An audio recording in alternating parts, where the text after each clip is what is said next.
Всем привет! Вы на канале Draft is my life. И сегодня у нас в гостях международный гроссмейстер, а также чемпион мира по блицу и быстрым шахматам и огромный любитель шашек Василий Иванчук. Здравствуйте, очень приятно. Теперь давайте перейдем к вопросам. Итак, первый вопрос. Из ваших интервью мы знаем, что вы начали заниматься шашками еще в детстве с бабушкой. Потом у вас началась продолжительная и успешная шахматная карьера, а теперь вы опять увлеклись шашками. Как так получилось? Как так получилось? Ну, конечно, сказать, что я занимался шашками, это немножко громко. Ну да, с бабушкой я играл, причем бабушка даже она не говорила шашки, она говорила дамки. Ну, правило знала хорошо, и этого хватало, чтобы меня обыграть в то время. Потом какое-то время я действительно занимался стоклеточными шашками, ну... Пробовал играть до тех пор, пока такой мастер из Тернополя Виктор Гнетецкий мне не сказал, что это, Вася, не твое вообще, бросай это дело, играй лучше в шахматы. Я его тогда послушал, значит, и прекратил заниматься шашками, а потом, значит, я ехал на эту... ИМСА, вот эти интеллектуальные игры в Китай, даже не подозревая, что там кроме шахмат какие-то другие виды спорта будут. И в самолете я летел с Дашей Ткаченко, она меня узнала, я ее вообще впервые видел, ну, как-то стеснялся спросить, кто она такая, ну, думал, ну, какая-то шахматистка, которую я по какой-то причине не знаю, то есть, а потом я уже узнал, что, оказывается, там, куда я приехал, там, значит, есть и шашки, и го, и бридж, и все такое. Я начал общаться с шашистами, меня опять это заинтересовало. Ну и, в общем-то, так случилось, что в 2012 году я впервые сыграл в официальном турнире. Это было в Херхюговарде. И с тех пор, можно сказать, с удовольствием играю в шашки. То есть мой стаж еще небольшой совершенно, поэтому я считаю себя очень молодым игроком в шашках. Как в шахматах относятся к шашкам? В смысле, как шахматисты относятся? Ну, в целом, с уважением большинство шахматистов относится к шашкам. То есть, по крайней мере, из тех, с кем я общался, то люди относятся в основном с уважением. Ну и, конечно, известны примеры из прошлого, что шахматисты играли на приличном уровне в шашки. Ну, рекордсменом в этом отношении, безусловно, является легендарный Рашид Гибятович Нижмединов, который, хотя и не был гроссмейстером официально ни по шахматам, ни по шашкам, но если брать по современным меркам, то это был очень сильный гроссмейстер и там, и там. Ну, правда, по русским шашкам. В стоклетке он не играл в турнирах, рассказывали, что он играл только в блиц, любил играть в стоклетке.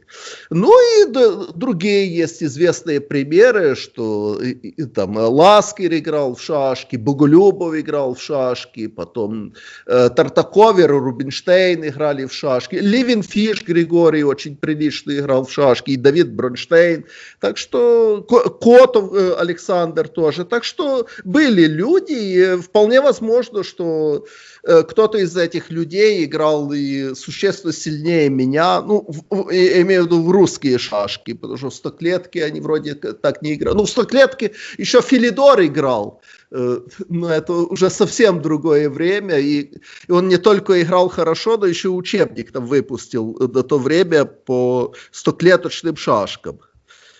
Ну, это еще 1700-е годы. А так, что еще известно? Чтобы шахматисты играли в шашки. Даже вот, не знаю, я слышал в интервью, что Ботвинник и Каспаров с уважением отзывались о шашках, что вот, например, Каспаров высказал такую мысль, что, по его мнению, несмотря на кажущуюся простоту, шашки отнюдь не простая игра. А Ботвинник просто написал, что вот с уважением относится к шашкам, правда, вот сказал, и к преферансу. Играл ли Ботвинник в шашки, я не знаю. Наверняка иногда играл. Вопрос, на каком уровне, конечно. То есть. А из современных шахматистов, я не знаю. Мне говорил Мурод Амрилаев, что хорошо очень играет в шашки гроссмейстер из Таджикистана Фарух Аманатов, гроссмейстер по шахматам, но с ним я никогда как раз не играл. То есть в шашки не играл, в шахматы играл. Там однажды матч, мне удалось его выиграть, но в шахматы все-таки посильнее я его играю. В шашки, когда-нибудь попробую, надеюсь. Чем отличаются шашки и шахматы? Чем они отличаются? Известна в истории фраза Эммануила Ласкера, что он считал шашки как бы матерью шахмат. Притом даже сказал, что это достойная очень мать, по его мнению. Чем отличаются? Конечно, отличаются правилами игры, конечно, своими особенностями, конечно, алгоритмом выбора хода, что если в шахматах, значит, при расчете в первую очередь нужно смотреть взятие и возможность дать шах, то в шашках все-таки в первую очередь нужно смотреть, значит, отдачи и нападение. Дальше, чем отличается...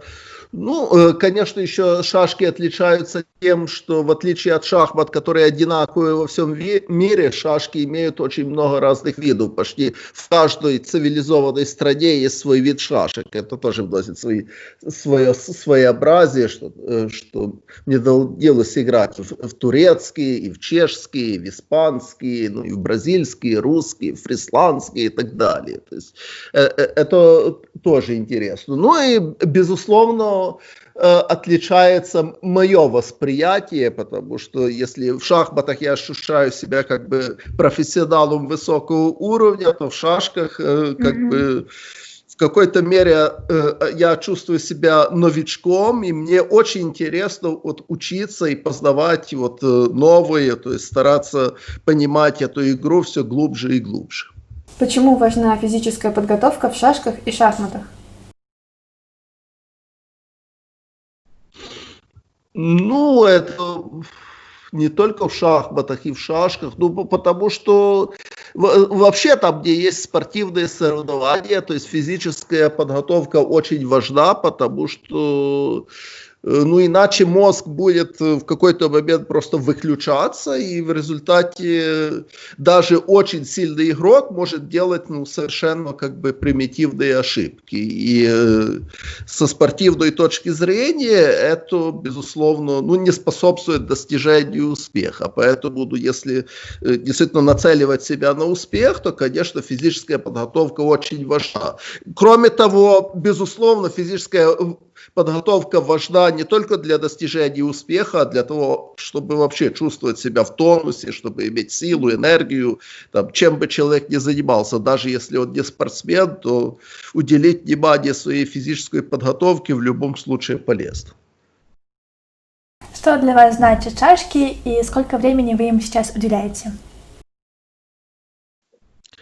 Что для меня значит? В какой-то мере... Это, можно сказать, что это мое хобби, какая-то отдушина, какое-то переключение от шахмат, что-то новое. Безусловно, возможность пообщаться с разными интереснейшими, кстати, людьми из шашечного мира. Сколько я уделяю им времени? Я много играю по интернету, на Лидрафтс, например, иногда на Гамблере. Сказать, что я много занимаюсь, я стараюсь что-то решать, читаю книги или журналы, но все-таки где-то чувствую, что пока еще мне не удалось как-то выработать оптимальную модель для своей тренировки в шашках. То есть...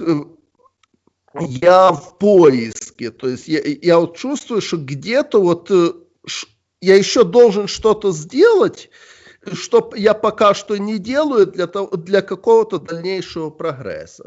Вот мне шашисты говорят, что где-то вот я уже близок к уровню мастера, но все-таки, значит, вот что-то мне не хватает, значит, и вот я должен для себя понять, что и как-то вот это улучшить.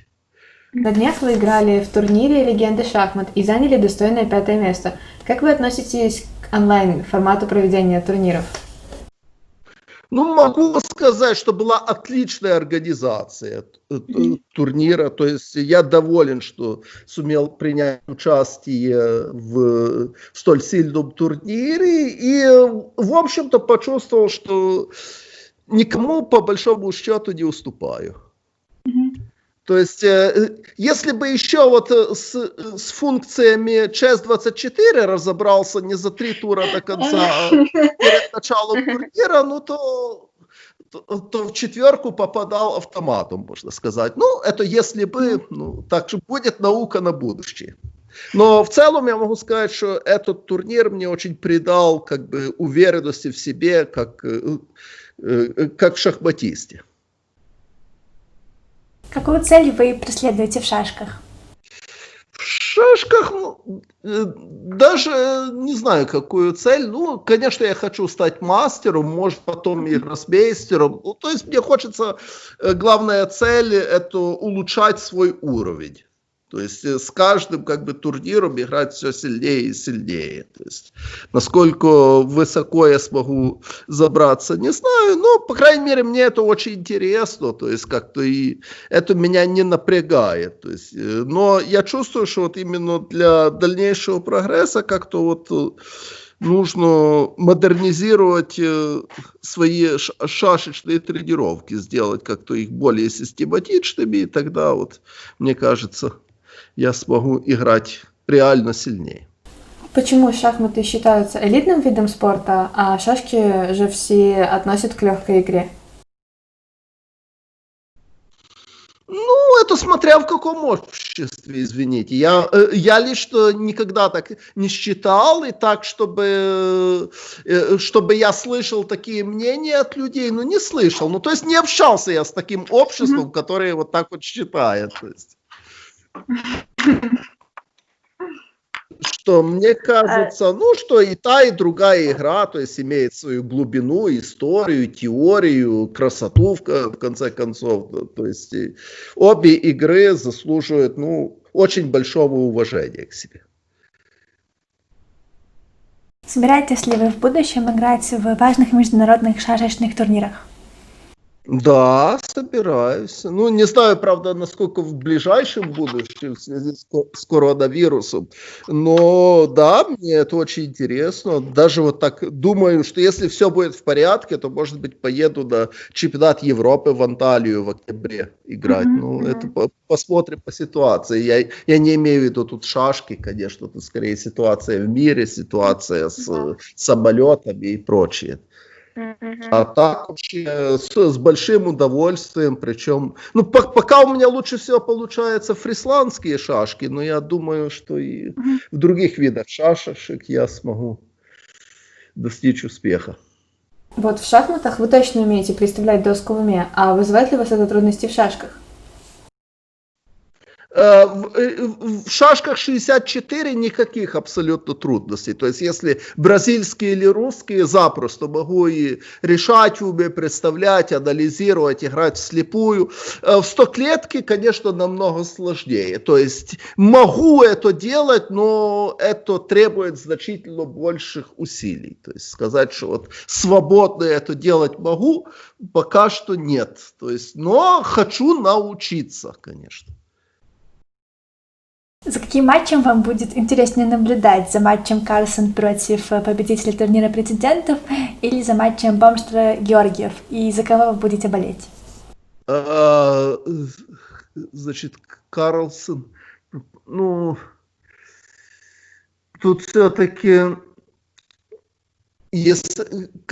Пока непонятно, с кем будет играть Карлсон, то есть и как-то, поэтому я не могу так сказать, что я буду, например, болеть за Карлсона независимо, с кем он будет играть, или наоборот, буду болеть против него тоже независимо. То есть когда уже будет известен противник, то я могу ответить на этот вопрос, а в матче Георгиев-Бомстра, ну, то есть, конечно, я с уважением отношусь к обоим, но как-то, скажем, я значительно больше общался с Сашей Георгиевым, то есть и у меня очень такое приятное впечатление от него, как от человека, ну и, безусловно, как от великого игрока, и в этом матче я буду болеть за Сашу.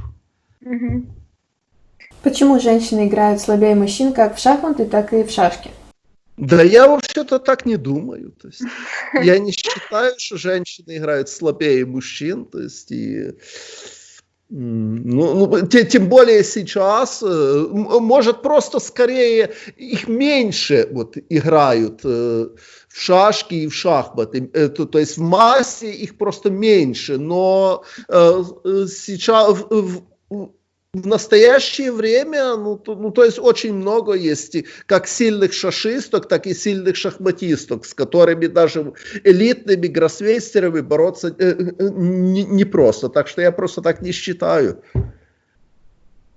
Что, скорее всего, просто вот женщинам труднее вот себя посвятить вот полностью карьере, чем это делать мужчин, чем сделать это мужчине, поэтому просто в массе их меньше просто играют на высоком уровне, вот и все. Но те, которые играют, то есть они не уступают. Как вы относитесь к ничьим без игры? Как я отношусь к ничьим без игры? Ну, в общем-то, это, конечно, нежелательно. То есть я не могу относиться к этому положительно. Ну, в стоклеточных шашках там это и запрещено правилами. То есть там же до 40-го хода вроде нельзя предлагать ничью. Ну, конечно, например, могут договориться там перед игрой, то есть потом, значит, аккуратно выменивать шашки, дождаться 40-го хода и там пожать друг другу руки. В принципе, теоретически такое возможно. Ну, тут ничего не поделаешь. Ну, а что можно сделать? Ну, в принципе, про себя я могу сказать, что в шашках у меня ничьих без игры не было. Никогда.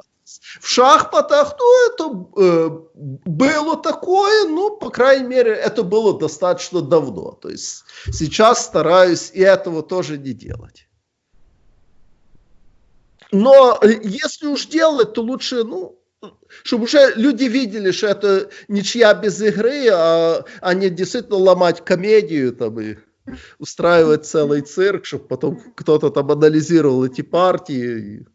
То есть это, мне кажется, еще хуже. Почему на высоком уровне у топ-игроков происходят грубые ошибки? Ну, потому что это тоже люди, ну и тем более, если турнир высокого уровня, если высокая его как спортивная, так и как бы, ну, социальная значимость, может быть, финансовая значимость, ну, это людей напрягает, то есть еще и амбиции как-то, и в какой-то момент, ну, просто пропадает концентрация, и происходят ошибки, это как раз закономерно. Но понятно, что это не только у элитных игроков есть эти ошибки, и не только в элитных турнирах. Просто если такое встречается в элитных турнирах, то оно как бы сразу попадает в центр всеобщего внимания, и об этом люди много говорят, и поэтому, значит, создается как бы ложное впечатление, что вот в элитных турнирах и у элитных игроков таких грубых ошибок делается больше. Это, конечно же, не так. Вот мы узнали, что двукратному чемпиону мира Бомстре часто снятся сны, где он проигрывает. Снилось ли вам когда-нибудь такое? Неоднократно, причем снилось, значит, ну и как я выигрывал тоже, и как проигрывал. Но однажды вот был такой случай, что вот просто... Сон, как бы я как бы не расшифровал и был наказан. что я должен был играть с Крамником, где была предварительная жеребьевка на турнире в Дортмунде. И вот я решил, что в этой партии, ну, я должен был играть черным, это было известно наперед, что вот я буду играть вариант Ботвинника. Но там зависит от белых. То есть они могут пойти на вариант Ботвинника, поставив слона на g5, а могут сыграть e2, e3, предлагая как бы миранский вариант. Ну и я ожидал, что Крамник вариант Ботвинника будет играть. Но мне приснился сон, что вот миранский вариант стоит на доске, и мне плохо там.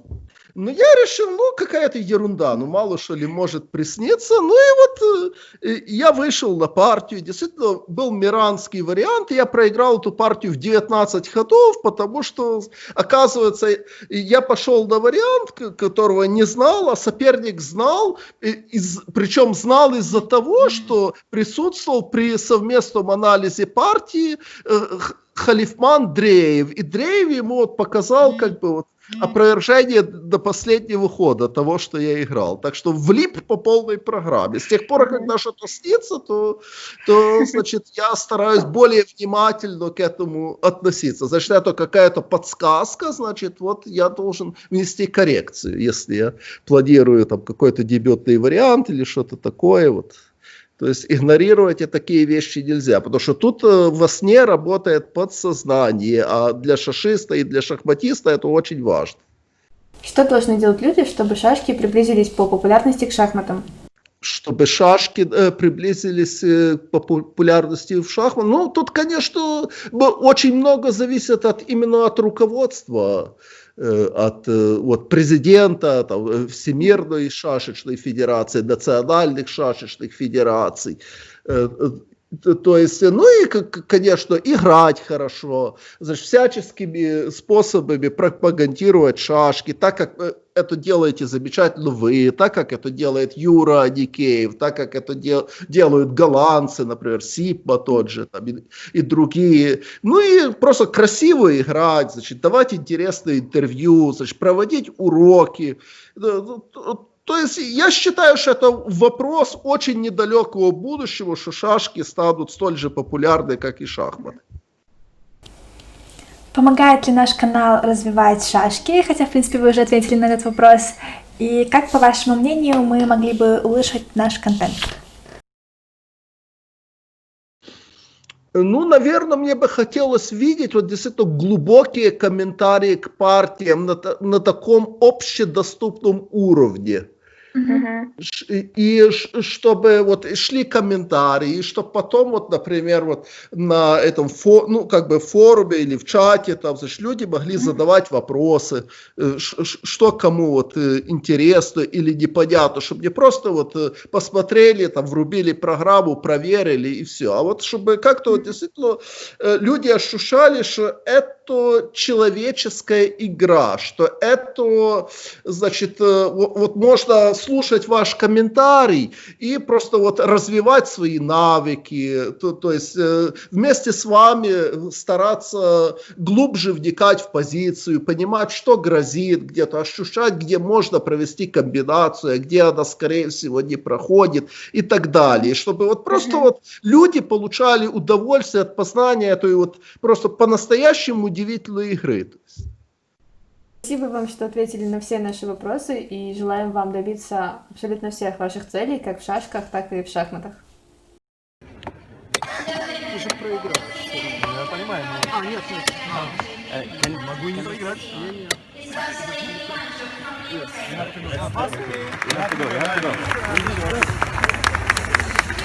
Каждая комбинация,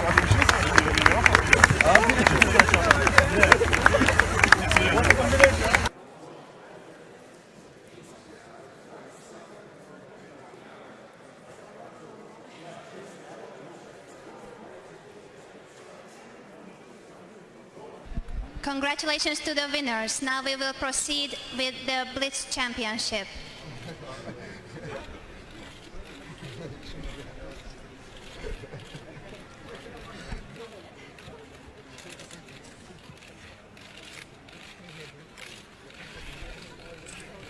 Thank you and congratulations. Once again, we will invite the winners of the Blitz Chess Championship to the stage now.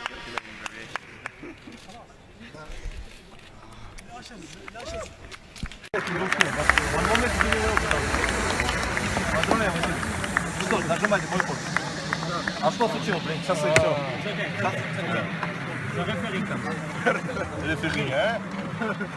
Франсуа, а? Рефери Франсуа. Ну еще надо выиграть, это сложно.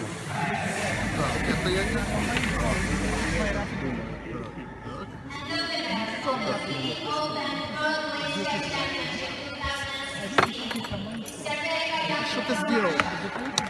Да, я был ошибка. Ай-яй-яй-яй!